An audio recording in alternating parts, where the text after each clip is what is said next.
오늘은 에서의 형통을 부러워 말라라는 말씀을 가지고 함께 은혜를 나누도록 하겠습니다. 여러분, 우리가 신앙생활하면서 가장 우리의 신앙의 삶을 흔드는 가장 큰 이유 가운데 한 가지가 뭐냐면 악인의 형통함입니다. 근데 여기서 악인이라는 것은 도덕적으로 범죄한 악인이 아니고, 우리가 시편 1편에 보면 여호와의 율법을 즐거워하고 의인은 그 율법을 묵상한다. 묵상한다는 뜻이 지금 현대 교회에서 하는 그런 묵상의 형태가 아니고요. 그 말씀을 암송해서 말씀을 중얼거리고 그리고 그 말씀대로 사는 게 묵상인 것입니다. 그게 의인이에요. 그럼 악인은 무엇입니까? 여호와의 말씀을 몰라요. 그 말씀대로 살지 않는 사람. 그런데 그런 사람 중에서 세상에 도덕적으로 탁월하고 뛰어나고 영향력 있는 많은 사람들이 있다는 것입니다. 그런데 하나님을 알지 못하는 그들은 형통하고, 우리는 그리스도를 사랑하고 예수 그리스도 안에서 하나님의 언약 안에 있고 하나님의 예정 안에 있다고 하는데, 우리의 삶은 세상 사람들과 비교했을 때 복을 못 받은 것 같이 느낄 때가 많단 말입니다. 오히려 그리스도를 알지 못한 사람들이 하는 일도 잘 되고, 제가 우리 이경희 사모하고 본문 말씀 나눈 게 아니거든요. 시편 73편의 내용 우리가 너무나 잘 알지 않습니까? 그게 우리 삶에서 가지는, 성도들 안에 가지는 평생의 질문인 거예요. 오늘 본문 말씀 보면은 우리가 창세기 35장까지 누구에 대한 말씀을 나눴습니까? 야곱의 생애예요. 근데 야곱의 삶은 우리가 아는 것처럼 너무나 고난이 많은 거예요. 그리고 아픔도 많고, 그리고 36장 다음에 37장이 누구에 대한 이야기입니까? 야곱의 아들들, 요셉에 대한 이야기예요. 12아들이 있는데 10명의 아들 그 형들이 요셉을 어떻게 합니까? 죽이려고 작정을 해요. 꿈꾸는 자가 어느도다. 그리고 그를 죽이려고 물이 마른 우물에 던지다가 유다에 의해서 요셉을 어디로 팝니까? 노예로 팔아버린다. 이게 여러분, 하나님의 축복을 받은 야곱 안의 가정 안에서 일어난 문제예요. 그런데 갑자기 야곱의 이야기가 나와요. 누구 이야기가 나와요? 에서의 이야기가 나온단 말이에요. 창세기 35장에도 12아들들 이스라엘 지파가 완성이 됐는데, 그들의 대표되는 르우벤이 어떻게 삶을 삽니까? 그 심오하고 엄마 아버지의 후처하고 통관을 한단 말이에요. 그런데 창세기 36장에 에서의 자녀들과 에서의 후손들에 대한 삶의 모습이 나와요. 족보가. 여러분, 그 본문 가운데서 형제들끼리 싸우는 본문이 나옵니까? 와, 에서의 자손들 그리고 손자들, 그들의 삶에 보면은 완전한 어떤 모습이 나와요? 세상적으로 성공하고 세상적으로 형통한 모습이 나오는 모습입니다. 이 구조가 어떻게 되냐면 35장까지는 야곱의 삶이에요. 고난, 하나님의 축복받은 야곱. 37장은 야곱의 아들들의 이야기예요. 그런데 35장까지 37장에 약속의 대상자인 야곱의 가정과 그 자녀들의 삶이 세상적인 축복받은 모습이 나옵니까? 아니잖아요. 아니, 우리가 평생 동안 신앙의 삶을 살았는데 가장 가까운 많은 믿는 사람들을 보면 하나님, 제 삶은 저주받은 것 같아요. 목사님, 그런 분들이 많아요. 자식들도 날 속이고. 그래서 꿈과 소망이 뭐냐면 할 수만 있으면 빨리 떠나서 하나님 앞에 가고 싶어 합니다.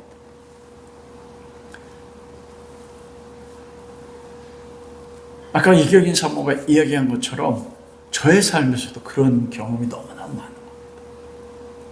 평생 하나님이 말씀하셔서 목회자의 길을 따라왔잖아요.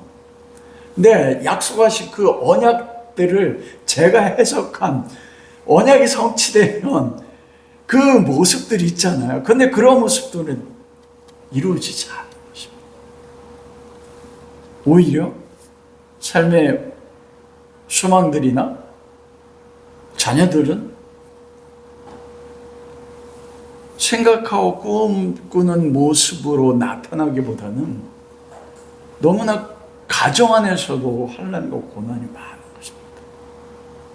오늘 여러분 에세 가계도를 보면은 아들이 5명 낳습니다. 아내가 3명이에요. 그런데 여러분 야곱에게 아내가 4명이었잖아요. 그런데 그 아내 4명이 어떻습니까? 우리가 지난주에 라헬의 죽음에 대해서 말씀을 나눴잖아요. 라헬이 어떤 사람이었어요? 시기와 질투로 언니 레아와 평생 싸웠습니다. 그런데 에서의 가계에 대해서 나오는데 부인이 3명인데 싸웠다는 얘기 안 나와요. 아들이 5명이에요. 그런데 성경에 기록할 때 야곱의 12아들들은 요셉도 죽이려고 하고 그렇지 않습니까? 아버지도 속이고. 그런데 5의 에서의 아들들은 성경이 무엇만 기록하냐면 형통해요. 그리고 11명의 손자를 두는데 여러분 그들 중에서 그러면 자손이 성경에 기록된 자손이 16명이잖아요. 16명 중에 13명이 부족장이 됩니다. 여러분 이 부족장이라는 히브리 말은 엘레프인데 이 엘레프가 무슨 뜻이냐면 1000명이란 뜻이에요. 부족에 의해서 1000명을 거느리는 부족장이 됐어요. 3명의 아들과 그들의 11명의 손자 가운데서 어떻게 됐어요? 10명이 부족장이 됐다니까요. 와, 놀랍잖아요.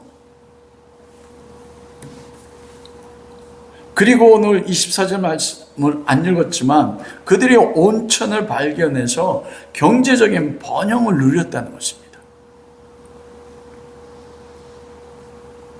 그리고 32절 말씀에 보니까 그 13명의 부족장들 가운데서 31절에 우리가 본 거, 이스라엘에는 왕이 없을 때에 에돔에는 뭐가 있었어요?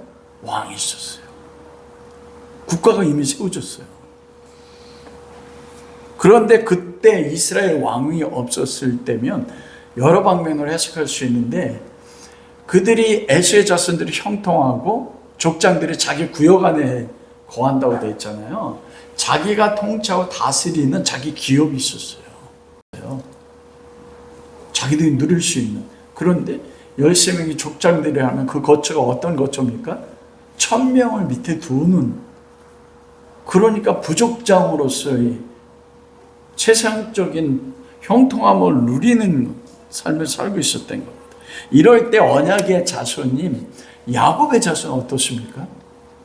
야곱이 130, 이집트에 내려갈 때까지 험악한 인생을 살다가 나중에 에돔의 왕이 통치하던 시대 때 이스라엘 자손은 애굽에서 무슨 생활을 했어요? 노예 생활을 했어요. 거의 430년 기간 동안에 요셉이 통치하는 시간이 70년이었습니다. 110세에 죽었거든요. 80년 통치했어요. 30세 이집트의 총리가 됐으니까. 그래서 힉소스 왕조가 무너지고 요셉을 알지 못한 왕조가 시작됐다고 했을 때 보통 노예 생활을 200년에서 250년 정도 이스라엘 백성이 노예 생활을 했다는 것입니다. 즉 이스라엘 백성이 애굽에서 노예의 삶을 살고 고통 가운데 구원을 소망하면서 살아가는 그때 에돔 족속은 풍요를 누리고 있었어요. 자녀들은, 손자들이 11명이나 왕이 됐었어요. 부족장이 됐었어요. 근데 여러분, 오늘 31절에서부터 에돔의 왕들이 있었다고 하는데, 그 왕들이 왕이 계승하는데 특징이 있습니다. 이스라엘 남유다의 왕들은 무엇에 따라 계승됐어요? 혈통입니다. 핏줄로. 그런데 에돔의 왕들은 핏줄로 계승되지 않았어요. 성경학자들이 해석하기를 이 에돔 족속들은 부족장들이 합의하여 부족장들이 어떻게 했냐면 왕을 선출해서 왕이 됐대요. 여러분, 이게 어떻게 생각하면 오늘날 우리가 대통령 뽑는데 어떻게 뽑아요? 온 국민이 투표로 해서 합의해서 뽑잖아요. 그런데 하나님의 언약 밖에 있는 에서의 후손들이 그 가정 안에서뿐만 아니고 국가를 세우고 왕을 세우는데 어떻게 해요? 13개의 부족들이 합의체 가운데서 어떻게 됩니까? 그들이 합의로 선출해서 왕을 세운단 말이에요. 우리가 한 것처럼 나중에 솔로몬에 의해서 북이스라엘과 남유다로 나눠졌을 때 여러분, 북이스라엘의 왕들은 어떻게 됩니까? 전쟁을 통해서, 반란을 통해서 왕이 나와요. 남유다 같은 경우는 혈통을 통해서 왕들이 이어졌지만 오히려 에돔의 국가 안에서 그리고 에서의 족장 가운데서 그들은 번영과 그 족장 후손들이 무엇되고 되십니까? 왕이라는 권력을 가지기 위해서도 서로 다투지 않는. 여러분, 이 에서의 후손과 에서에 세워진 에돔이라는 국가의 그 모습이 오늘날 많은 그리스도인들이 꿈꾸는 모습 아닙니까? 그러잖아요. 저에게 우리 자식이 4명 있어. 근데 그 아들들이 2명씩 만나서 3명씩 만나면 12명 아니에요. 근데 그 12명 자녀들이 세상 가운데서 1000명 이상을 거느리는 위치 가운데 올라가 있다면 사람들이 저를 보고 뭐라고 했어요? 와, 우리 오한영 목사님 하나님 옆에 충성하더니 하나님의 복을 누렸네? 근데 야곱이 오늘 이 시대에 살아간다면 어떻게 하겠습니까? 다윗이 왕이었지만 그 자녀들이 서로 죽이지 않았습니까? 오빠가 누이를 성폭행한 거예요. 아들이 일어나서 믿음의 가정이에요. 하나님 마음에 합한 집의 가정인데 아들이 압살롬이 일어나 그렇게 사랑해 다윗 사랑해 압살롬이 일어나 누굴 죽이려고 해요? 아버지를 죽이려고 해요. 여러분, 그 일이 오늘날 목사의 가정이나 장로의 가정 안에 안수현 집사에 그 일이 있었어요. 그럼 세상은 뭐라고 있어요? 하나님의 축복받은 가정이 아니고 뭐예요? 하나님의 저주받은 가정이라고 하지 않겠습니까? 여러분, 오늘날 많은 그리스도인들이 평생 신앙생활하고 노년의 삶이 되었을 때 이런 에서의 자손들 가운데 에돔의 족속 가운데 일어난 형통을 바라보면서 내 삶에는 그런 것이 없을 때 내가 저주받았다고 생각해요. 내 인생 실패라고 생각한다니까요. 아니, 다른 사람들은 예수도 안 믿는데 잘 살아. 왜 저들은 가정에 문제도 없는 것 같고 경제적으로 잘 사는 것 같은데 왜 나만 그래요? 왜 우리만 그렇지? 그러면서 평생에 살았던 삶에 대해서 무엇합니까? 후회만 하는 거예요. 그게 시편 73편에 아삽의 고통 아니었습니까? 그런데 놀랍게도 오늘 본 말씀에 에서의 에돔의 족속의 결론이 무엇입니까? 43절에 에돔 족속의 조상은 에서더라. 와, 성경을 놀라요. 성경은 일맥상통합니다. 아삽이 악이 잘 되는 거예요. 그 악인은 하나님을 모르는 사람인 것입니다. 여러분 오늘 본문에 보면 에서잖아요. 에서가 하나님을 모르기 때문에 하나님 밖에 세상 사람들을 지칭할 수 있어요. 또 누구를 지칭합니까? 에서가 이삭의 아들이에요. 다른 말로 이야기하면 하나님의 언약 안에 있는 이삭의 혈통을 이어받았어요. 이걸 두 번째로 해석하면 무엇입니까? 교회 안에 들어와 있는 거예요.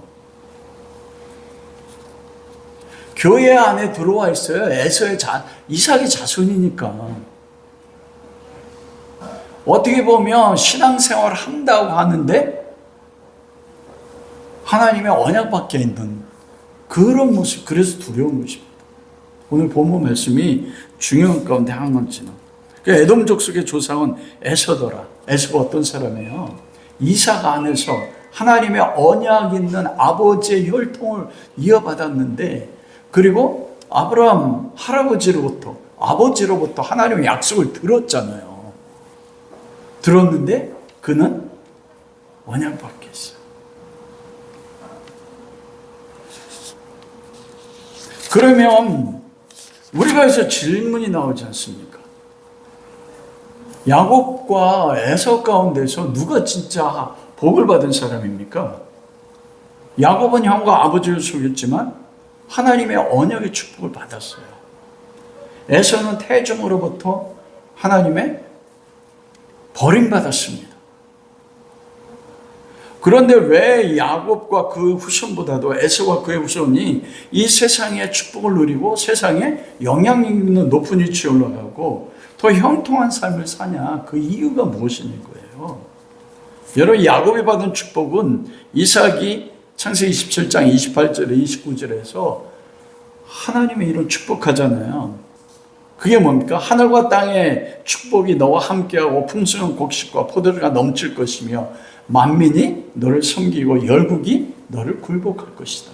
너를 축복하는 자는 축복하고 너를 저주하는 자는 저주하리라. 에서에게는 뭐라고 했어요? 너의 주소는 땅의 기름짐에서 멀어지고, 즉 하늘과 땅의 기름짐에서 분리됐다는 뜻이에요. 하늘의 이슬에서 떠 있다. 하늘에 내리는 이슬로 인해서 곡식이 되고 과일이 맺혀지지 않습니까? 그거가 분리됐다는 거예요. 너는 칼로 생활하겠고 아우를 섬기리라. 이게 에서에게 한 이삭의 축복이란 말입니다. 그럼 그 말씀대로 누가 잘 살아야 됩니까? 야곱이 잘 살아야 돼요. 에서에게 이삭이 한 예언은 그거잖아요. 넌 동생을 섬길 것이다. 그런데 20대에 내려가기 전까지 여러분, 야곱이 에서를 섬겼습니까? 에서가 야곱을 섬겼습니까? 야곱이 에서 섬겼어요. 400명의 군대를 가지고 데리고자 그 앞에서 엎드렸다고요. 두 때나 재물을 가지고 형의 마음을 변화시키려고까지 했단 말입니다. 왜 야곱의 축복이 야곱의 삶에서 적용되지 않고 나타나지 않는가? 그렇잖아요. 야곱이 130, 이집트에 내려갈 때까지 삶은 거꾸로 됐어요. 에서의 후손 가운데 왕들이 나오고 13명이나 부족장이 되고, 야곱의 후손에는 이집트의 노예로 되고, 그리고 어떡합니까? 자식들 가운데는 죄악된 모습과 서로 죽이려고 하고. 와, 근데 그게 축복받아 하나님의 가정의 모습이라고요. 이게 오늘날 야곱의 가정뿐만 아니고 믿는 하나님의 백성들이 가지는 고통의 문제인 것입니다. 우리가 젊은이들 있잖아요. 우리 자녀들도 있고. 여러분들이 꿈꾸는 삶의 모습, 우리가 예수 그리스도를 섬기니까. 그러면 내가 꿈꾸는 모습이 있잖아. 야곱도 하나님의 축복을 받고 베델에서 하나님의 세 가지 약속을 받고 그때 78살이었지만 그가 꿈꿨던 인생은 어땠을까요?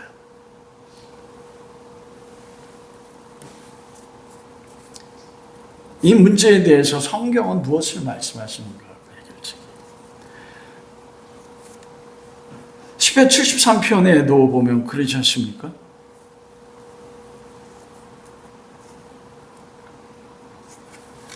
악인이 형통한 거예요. 그래서 넘어질 뻔했다. 그런데 그가 여호와의 집에 들어갔을 때 무엇을 봤어요? 악인의 결국을 보았습니다. 그들의 집이 형통한 가운데 서 있는데 미끄러운 곳에 세워졌대요. 하나님의 때가 되면 어떻게 돼요? 미끄러져서 멸망한다는 것입니다. 그리고 그들의 삶을 표현하기를 아삽이 악인의 삶을 꿈꾸는 것 같다. 한여름밤에 꿈꾸는 것처럼. 여러분 꿈꾸는 게 뭐예요? 꿈을 꿀 때 그런 거 경험해 본 적 있습니까?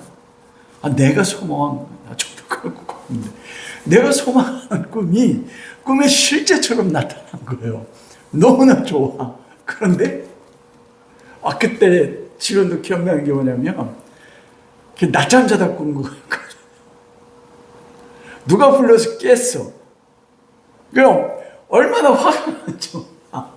거기서 한 걸음 더 나갔으면 정말 하나님 안에서 계획했던 모든 꿈들이 다 이런 너무나 신기했었어요.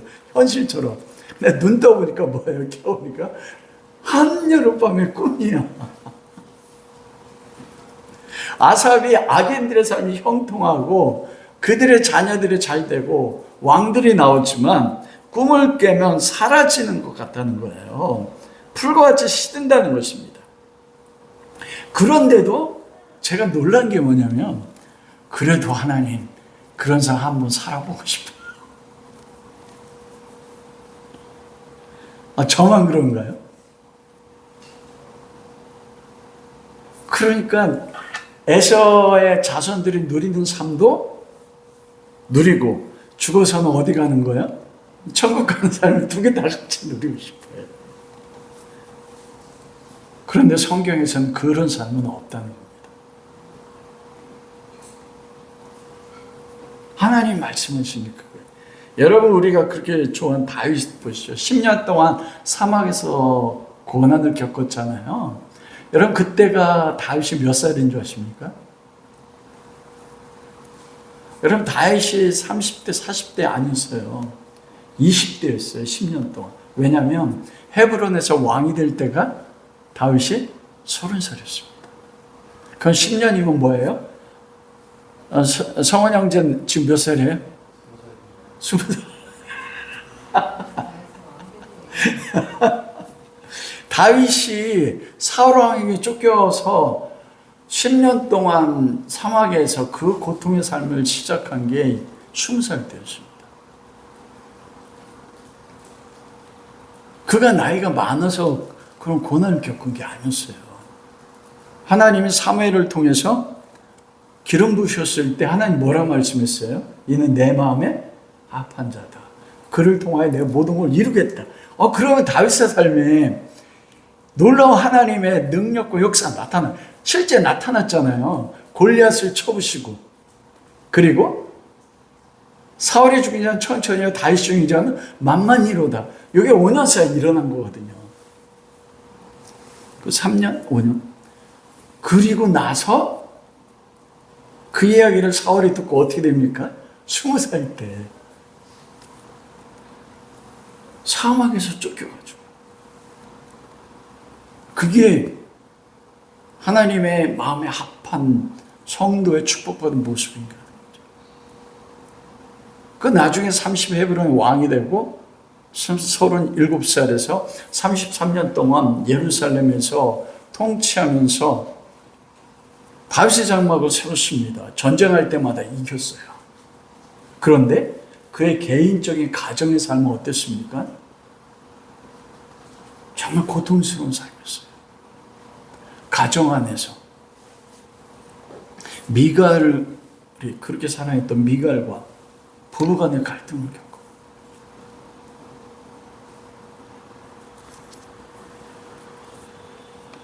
그런데 다윗이 그런 고통의 삶을 겪고 나서 지은 시편이 37편 1절과 2절에서 그럽니다.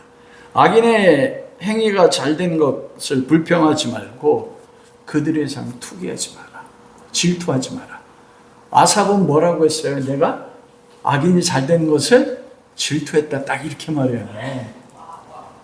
왜 하나님, 나는 평생 하나님 섬겼는데 내 삶은 마지막이 이렇고 우리 가정에는 왜 이렇습니까? 저들은 행복한 것 같은데. 그게 질투하는 거예요.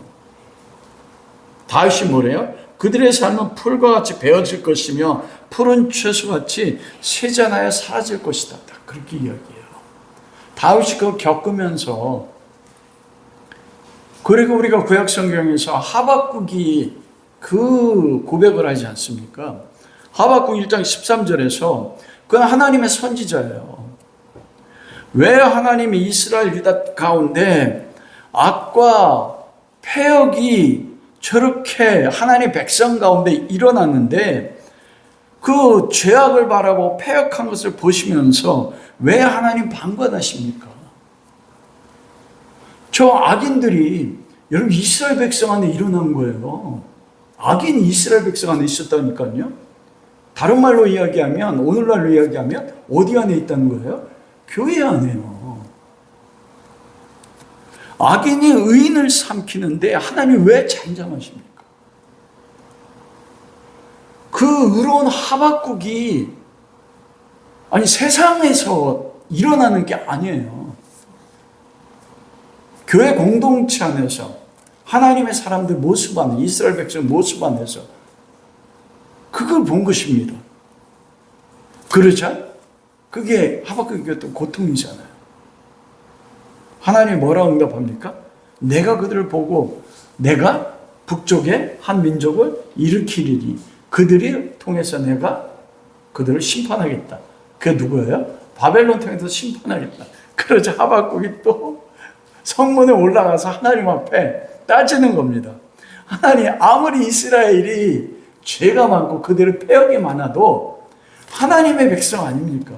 그런데 하나님도 모르는 저 잔인한 바벨론 세상을 통해서 어떻게 하나님의 백성을 심판하시고 징계하십니까? 그게 하나님 모르세요? 그 하박국이 성문에 앉아서 하나님 앞에 따진 거예요. 우리도 똑같지 않습니까? 그런 마음 안 들어봤어요? 아직 20대에서 그런가? 그때 하나님의 응답이 하박국 2장이에요. 2절에 4절에 그러잖아요. 이 묵시 때가 속히 오리니 그들의 종말이 속히 이를 것이다. 즉 이 묵시 때라는 건 뭐냐면 그들이 이스라엘을 심판하지만 내가 이스라엘 심판한 바벨론을 내가 멸망케 할 것이다. 그런데 뭐라고 하냐면 그들의 종말이 속히 올 것이다. 여러분 고대 제국이 이집트부터 시작해서 바벨론, 페르시아, 그 다음에 헬라 제국, 알렉산더 대왕이요. 그 다음에 로마 제국. 그 고대에 있었던 제국 가운데서 가장 강대한 제국이 어느 제국인지 아십니까? 역사적으로 바벨론 제국이에요. 그러면 모든 제국들은 최소한도 300년을 갔습니다. 로마 제국은 1000년을 갔어요. 그런데 하나의 바벨론은 몇 년 만에 멸망해요? 그러니까 바벨론은 70년 만에 멸망해요. 그래서 모든 역사학자들이 미스테리라고 하는 거예요. 어떻게 바벨론이 70년 만에 멸망할 수 있을까? 멸망할 수가 없는 겁니다. 그런데 하나님 뭐라고 말씀해요? 이 묵시에 때 바벨론이 남유다를 징계한, 그래서 유다로 하여금 고통을 겪게 한 그들이 속히 멸망할 때가 온다. 묵시의 때가. 그러면서 종말이 속히 이를 것이다. 진짜 70년은 멸망했어요. 예레미야가 선지 이야기하고, 그러므로 뭐라고 하냐면 너희는 기다리라. 우리의 삶이 보세요. 저는 이 말씀 묵상하면서 70년 고통 겪었잖아요. 다윗이 10년을 겪었어요. 이스라엘 왕이 돼서도 그가 바세바와 간음하고 나서 그 이후로부터 자식들의 문제나 아들이 이러한 대적하는 곳에서 도망가면서 겪었던 노년의 삶은 정말 하나님 마음에 합한 사람인데 너무 그 노년의 삶이 힘들고 고통스러웠습니다. 근데 70년이에요. 제가 이 말씀 묵상하면서 하나님, 그러면 야곱은 130까지 험악한 인생 살았는데 78살에 베델에서 만났잖아요. 그러면 몇 년입니까? 22년에 30년 하면 52년 동안 험악한 인생을 살았어. 우리 권사님 저도 이거 하면서 하나님, 저도 그러면 지금 겪고 있는 이 모든 것들이 각자가 그리스도인들이 겪어야 되는 험악한 인생의 연수가 있는 것입니까? 사도 바울이 다메섹에 예수님 만나고요. 여러분, 사도 바울이 다메섹에 예수님 만나지 못했다면 사도 바울은 사울이 되어서 바리새인지 바리새인으로 가말리엘 문화로 이스라엘 가운데 최고의 신분뿐만 아니고 종교적인 최고의 위치 가운데 있었어요. 그리고 그는 로마인이었습니다. 그러면 모든 유대인들에게 칭송받고 총독도 인정할 수 있는 최고의 학문을 가지고 있었어요. 오늘날 시대로 하면 어떻습니까? 가문에, 혈통에, 학벌에 세계에 완벽했던 게 사도 바울. 감옥에 갈 필요가 없습니다. 예수 그리스도 만나고 그리스도를 영접한 게 복 있는 삶이잖아요. 근데 예수 그리스도 만나서 복을 받았던 사도 바울의 삶이 그때부터 어떻게 됩니까? 다메섹에 가서 회당에 들어가서 유대인들에게 그리스도, 예수가 그리스도를 증거하자. 어떻게 됩니까? 죽이려고 한 자들 일어나서 어떻게 돼요? 광주리 타고 밤에 도망가요. 평생 사도 바울을 죽이려고 결정했던 유대인들이 있었습니다. 그가 겪었던 고린도서의 11절, 그의 삶의 고통은, 근데 그게 하나님의 축복받은 가장 위대한 사도의 모습인 거예요. 무엇 때문에 그래요? 왜?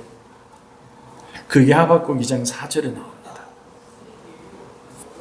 보라, 그는 마음에 교만하고 정직하지 못한, 그는 누구냐면 바벨론이에요.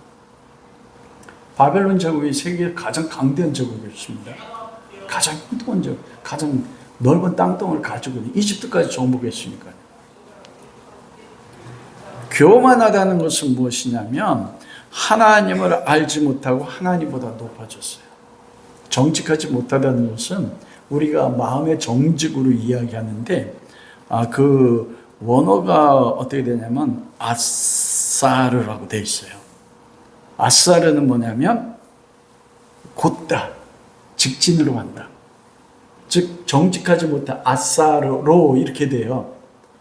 즉 정직하지 못한 길로 간다는 겁니다. 아사르란 말이 어디에 또 써졌냐면 시편 1편 1절에 보면 복 있는 사람은 뭐라고 돼 있어요? 악인의 꾀를 쫓지 않고 이렇게 나오잖아요. 그 복이 뭐냐면 에세르예요. 아사르예요. 즉 하나님의 길로 가지 못한다는 것이에요.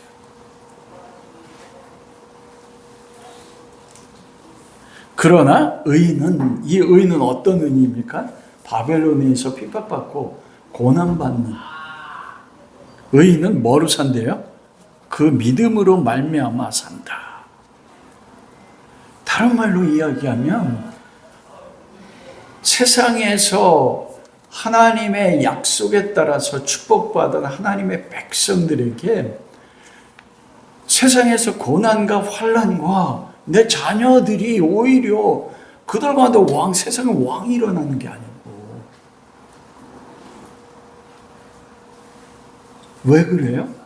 그들로 하여금 무엇이 복인지를 알아서 믿음으로 살게 하기 위해서, 믿음으로 사는 게 복이고 가르친다는 거예요. 그게 왜 야곱의 삶에서 그 후손들이 그런 고통을 겪는가? 여러분, 믿음으로 살기 위해서는 전제가 되는 게 뭡니까? 믿음은 뭐예요? 아브라함의 하나님을 믿음에. 그러면 하나님을 믿기 위해서는 뭐를 버려야 됩니까? 세상이요.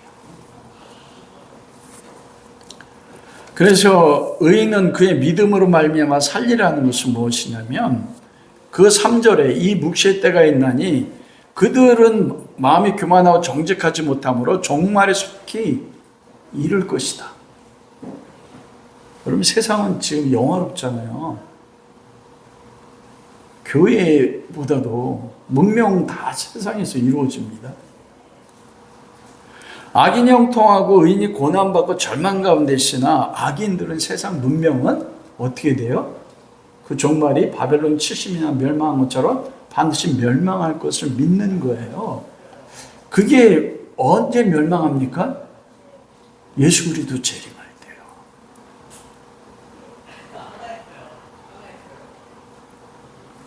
그러므로 악인이 형통하고 믿는 백성들이 고난과 절망 가운데 이런 삶을 우리에게 주어질 때, 그런 환경 가운데 절망하지 않고 낙심하지 않고 믿음을 발휘해서, 안 믿는 가정은 행복한 것 같은데 우리 가정은 자녀들 안에 야곱의 가정처럼 문제가 있음에도 그런 환경이 처해질 때 진짜 믿음이 하나님을 믿는 것을 세상 가운데 뭐라는 거예요? 삶을 통해서 발휘하라고 그렇게 주신다는 거예요. 우리가 세상에 속해 있지 않고 하나님께 속해져 있는 삶, 믿음을 발휘해서 진짜 하나님의 복을 받는 삶을 사는 것을 세상 가운데 나타내라고요.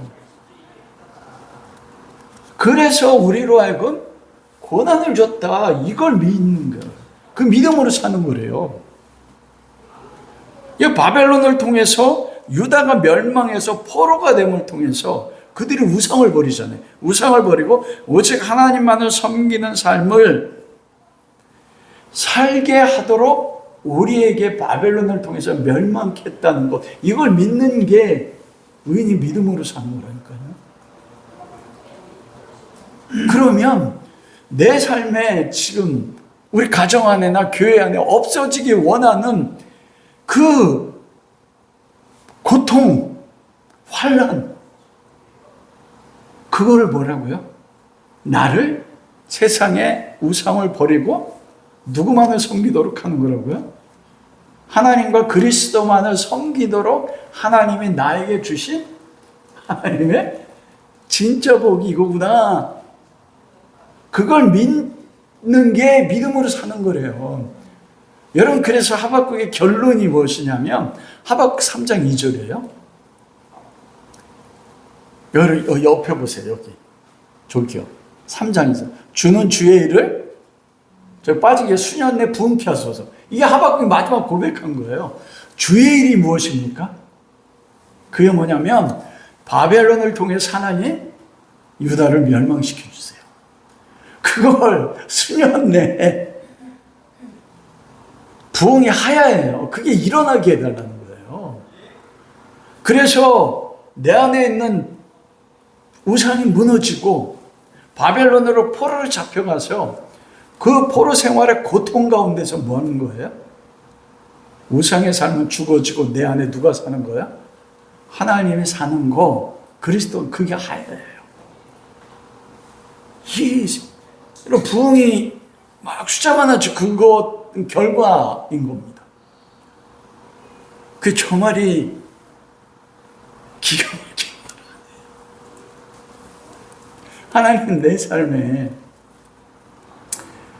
내 자아가 죽어지기 위해서 오직 하나님만 믿는 믿음으로 살도록 바벨론을 통해서 나를 멸망시켜 주십시오.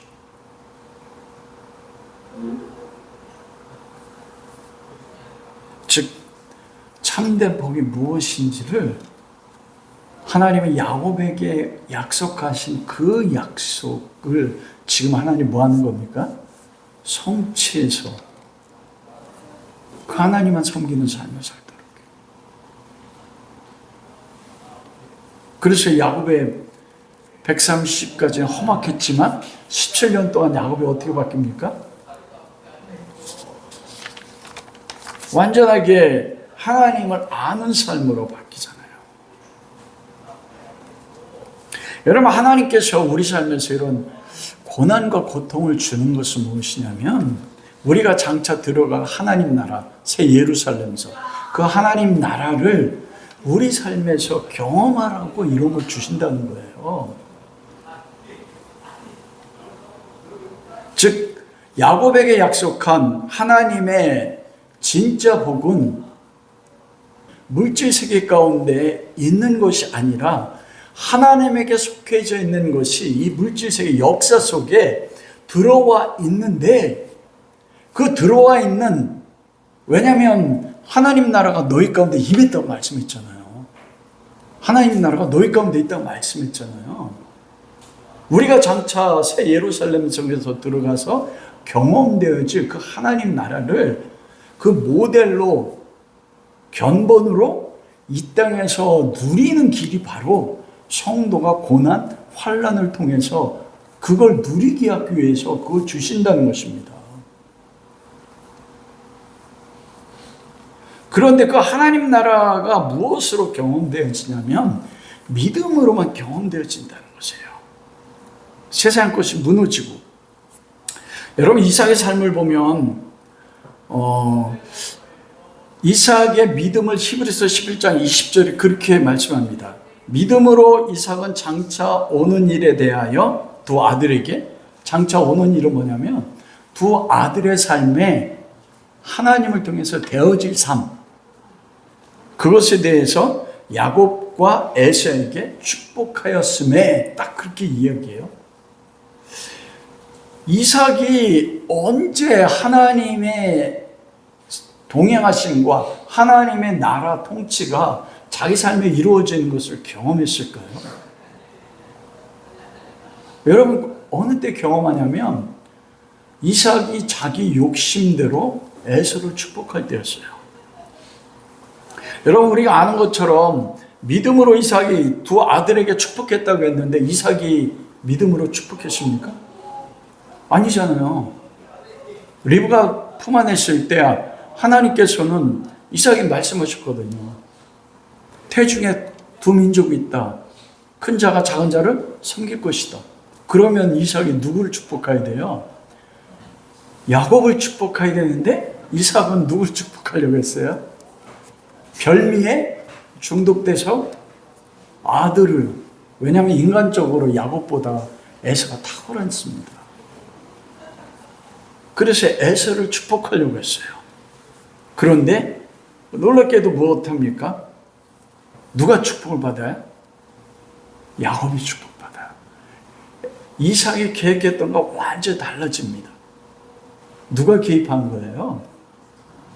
하나님이 리브가와 이삭, 방법은 남편과 아버지를 속이는 것 때문에 방법은 잘못된 것입니다. 근데 하나님이 천국은 침노한다고 되어 있잖아요. 우리가 침노하는 게 아니고 천국 하나님 우리 삶에 침노에 들어오는 거예요. 들어와서 어떻게 됩니까? 이삭은 에서를 축복하려고 했는데 결론적으로 하나님이 약속한 것처럼 이삭이 에서인 줄 알고 축복했는데 누구였어요? 야곱이었어요. 그때 이삭이 경험한 겁니다.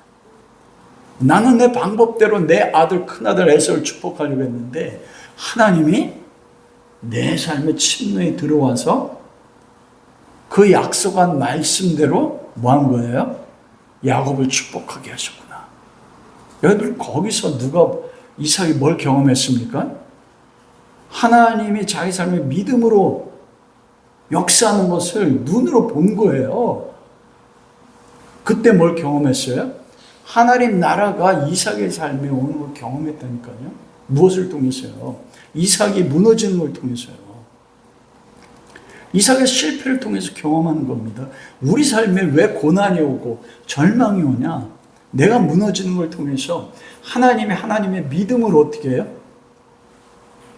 나는 내 욕심대로 살려고 하는데 아브라함과 이삭의 모든 삶이 그렇잖아요. 야곱도 동일하지 않습니까?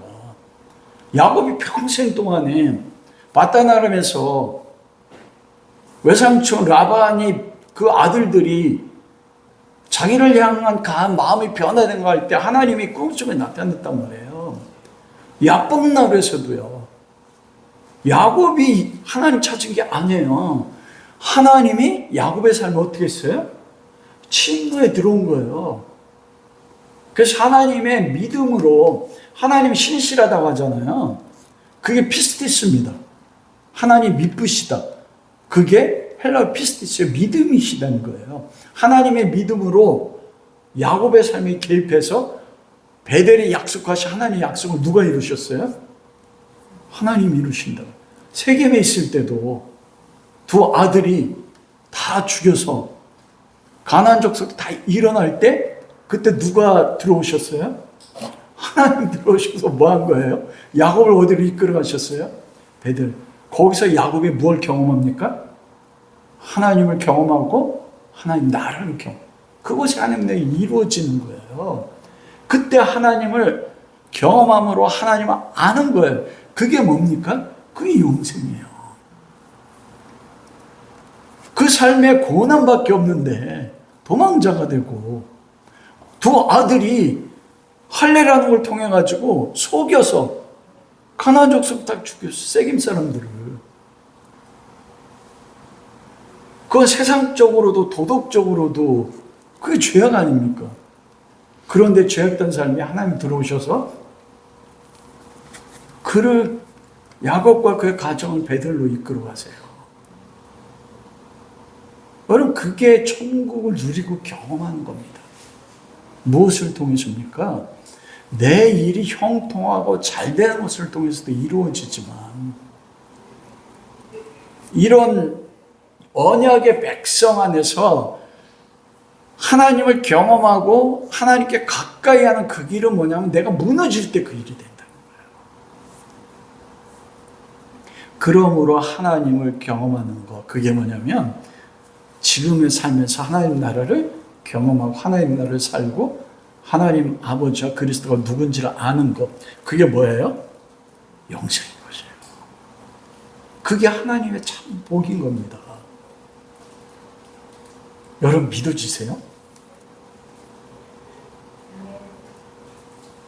그래도 여러분 많은 설교 들어오십시오. 항상 적용은 어떻게 돼?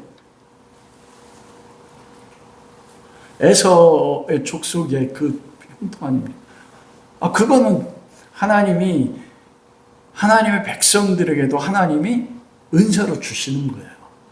그 목적이 아닌 거예요. 그게 하나님 복이 아니라니까요. 하나님을 경험하고 하나님 나라가 내 삶에 이루어지는 걸 경험할 때 거기서 나오는 결과들 가운데 하나가 뭐예요? 어떤 사람은 형통함을 주는 거예요. 자녀들 잘 되는 걸 줘요. 그런데 그게 목적이 아닌 거예요. 이브리서 11장 11절 20절에 보면 야곱과 에서에게 이삭이 둘 다 축복했다 말했잖아요. 여러분 야곱은 하나님의 축복받은 거 우리 안단 말이에요. 그런데 이삭이 누구도 축복했대요? 에서도 축복했대요.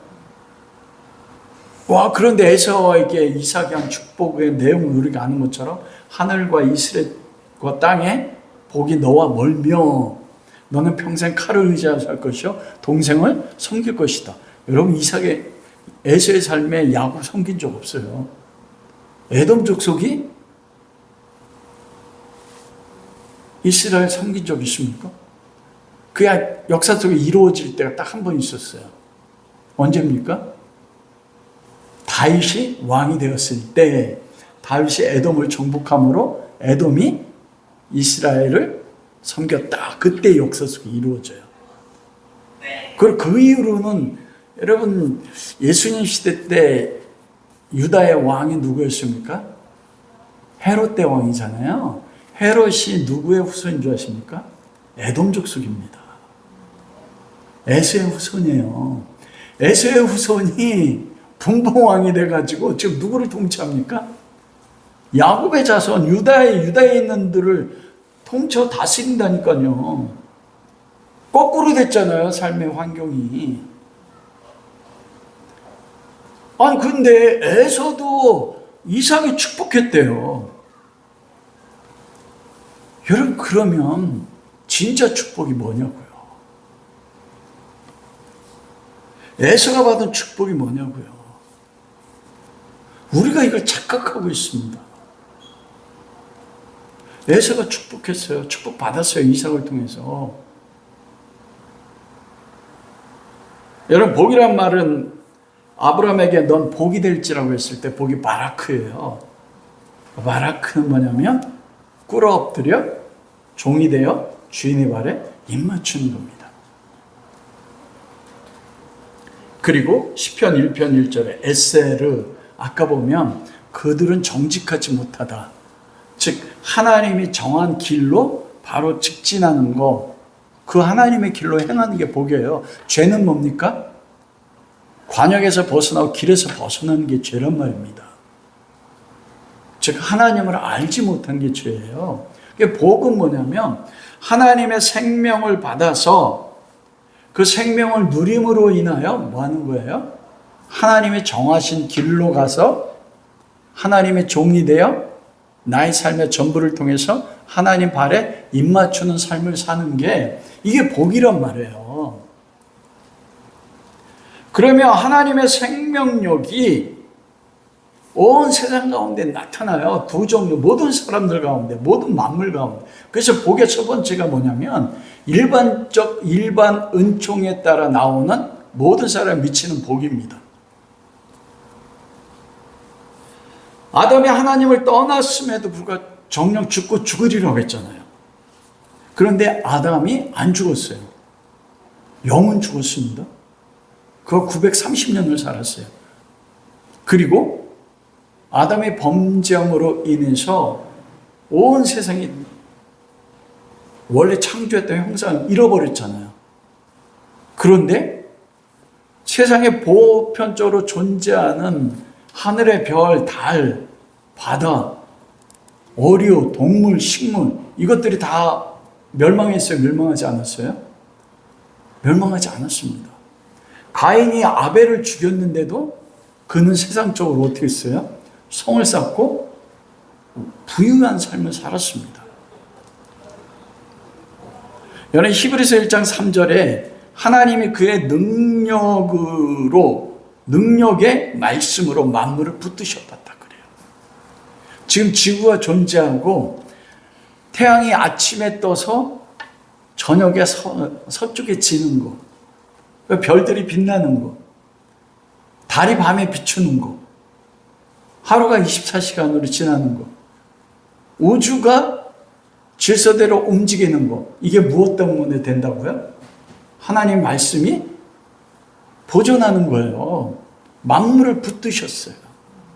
즉, 저 뒤에 식물이 자라는 거나 우리가 숨 쉬는 것이나 이 모든 것은 무엇이에요? 하나님의 생명력으로 인해서 하나님이 지금 뭐 한다고요? 붙드시는 거예요. 그래서 창조 때 주신 자연이나 공기나 물, 햇빛, 동물, 식물, 자연, 농사 지으면 수확하고 먹고 마시고 풍요롭고 기쁨, 행복, 이 모든 것은 무엇이에요? 그리스도인이나 그리스도 밖에 있는 사람이나 모든 피조물에게 창조자인 하나님이 주시는 보편적인 복이에요. 그래서 누구든지 열심히 노력하면 어떻게 합니까? 이건 그리스도이냐 비그리스도이냐 구별이 없습니다, 여러분. 우리가 햇빛을 누리고 산소를 들이마시는 것 구별이 돼요? 구별되지 않습니다. 여러분 노력하는 만큼 얻어지게 돼 있어요. 이 세상의 물질적 축복, 이거는 모든 사람이 보편적으로 주어지는 겁니다. 이게 이삭이 야곱에게 말씀하신 축복이 아니에요. 그런데 에서에게 내렸던 축복했다는 이 축복은 무엇입니까? 하나님 밖에 있음에도 불구하고 노력함으로써 얻어지는 복. 그게 에서가 그 자식들이 잘 되고 하나님 모르는데도 그 풍요로운 삶에 자기 구역을 가지고 그게 복인 거예요. 에서가 받은. 이거는 믿는 하나님의 백성도 누릴 수 있는 겁니다. 그런데 무엇이에요? 하나님이 그런 것. 아브라함에게 사라를 팔았는데도 엄청난 부를 줬어요.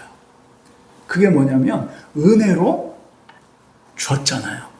거기서 아브라함이 풍요를 누렸단 말입니다. 하나님이 왜 은혜를 거저줬을까요?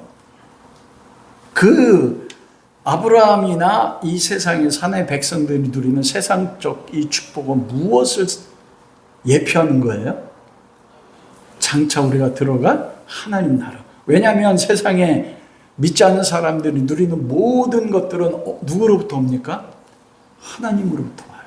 하나님이 주신 것입니다. 세상의 모든 재화와 인간적인 재능의 아름다움의 모든 것들은 무엇을 반영하는 겁니까?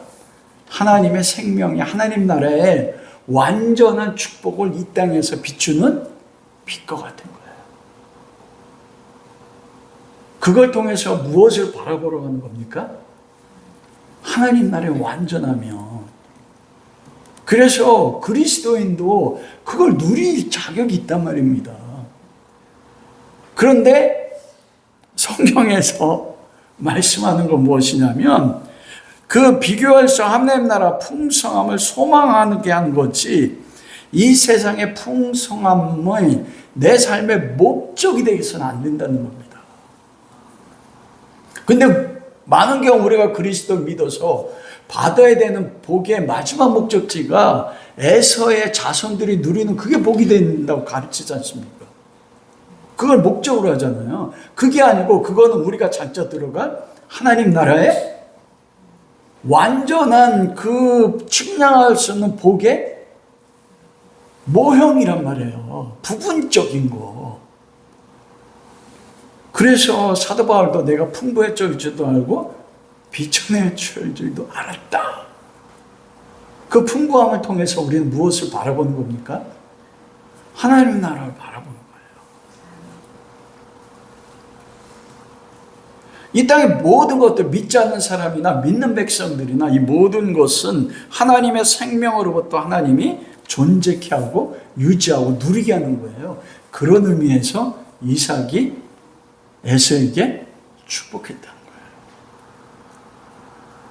그러나 에서에게는 무엇이 없습니까? 믿음의 조상들이 사는 일반 은총으로부터 오는 복이 아닌 특별한 은총으로부터 오는 복이요. 그게 뭡니까? 믿음으로 사는 거죠. 아브라함의 평생의 삶에서, 이삭의 평생, 야곱의 평생의 삶에서 누렸던 복이 뭘까? 우리는 야곱이 두 딸에서 거부가 됐다는 거 얘기죠. 아브라함도 이야기할 때 뭘 이야기합니까? 땅, 그리고 자손. 이건 하나님 나라의 그 견본이란 말입니다. 아브라함, 이삭이, 야곱이 경험한 건 무엇이에요? 그러한 삶의 모든 걸 통해서 누굴 경험했어요? 하나님을 경험할 때 거기서 뭐가 이루어진 겁니까? 하나님의 통치를 받으면 하나님 나라의 내 삶이, 아브라함의 삶이요. 이삭의 삶도 마찬가지잖아요. 아브라함이 하나님을 경험할 때 언제였습니까? 자기 아내 사라를 바로에게 팔았는데 하나님 바로에게 나타나시면 뭐였어요? 바로를 책망하고 사라를 자기가 돌이켰는데 누가 한 거예요? 하나님이 한 거예요. 그 사건이 있고 나서 아브라함이 가나안에 돌아와서 조카를 붙잡혀갔을 때 아브라함이 어떻게 합니까? 318명 데리고 쫓아가요. 왜? 하나님은 바로 왕보다 더 강한 하나님과 알았거든. 하나님 통치한, 하나님 나라를 경험했잖아요. 그래서 318명 데리고 쫓아간 거예요. 이게 뭐예요? 이게 복이에요.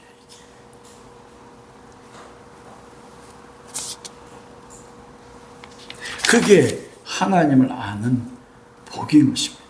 말씀을 마치도록 하겠습니다.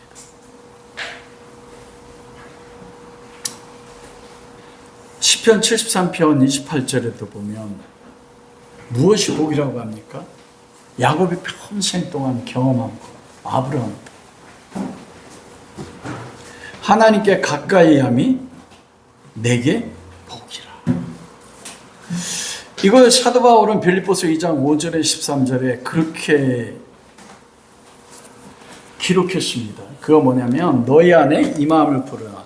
그리스도의 예수의 마음이니 그는 근본 하나님의 본체시나 하나님과 동등됨으로 취할 걸 여기지 아니하시고 오히려 자기를 비워 종의 형상을 가지사 사람들과 같이 되셨고 사람의 모양으로 나타나사 자기를 낮추시고 죽기까지 복종하셨으니 곧 십자가에 죽으심이라. 그러므로 항상 복종하고 두렵고 떨림으로 너의 구원을 이루라. 이는 너희 안에 행하시는 이는 하나님이시니. 하나님의 아브라함과 이삭과 야곱의 삶에서 행하셨어요. 믿음으로. 하나님의 기쁘신 뜻대로요. 어떻게 해요? 아브라함과 이삭과 야곱의 삶에 그들의 고난과 수치와 험악한 인생을 통해서 하나님이 그들의 조상들 가운데 소망을 두게 하셨어요. 그 소망이 무엇입니까? 우리가 이브리 11장에 그들이 이 땅에 살며 나그네라 외국인이라 칭하고 하나님이 예비한 뭐예요? 한 성을 바라보았다. 그래서 하나님 그러잖아요. 내가 그들이 하나님이라 일컬음 받음을 부끄러워하지 아니했다고요. 험악한 인생 속에서 이 땅에 부분적으로 주는 세상의 풍요를 경험할 때마다 고난 가운데서 나의 삶에 들어오나 하나님을 알고 그 하나님을 통해서 장차 하나님을 눈으로 보듯이 볼 그 하나님 나라를 소망하면서 매 순간마다 주님께 가까이 하는 거죠. 그게 성도의 복이라는 것입니다. 여러분 세상의 마지막은 우리가 읽은 창세기 36장 43절 세상 족속의 조상은 에서더라. 여러분 그게 복인 거예요. 우리 조상은 누굽니까? 누가복음의 족보의 끝으로 올라가면 누가 있어요? 하나님이요. 우리는 하나님의 자손이에요. 우리의 조상은 누구예요? 예수 그리스도.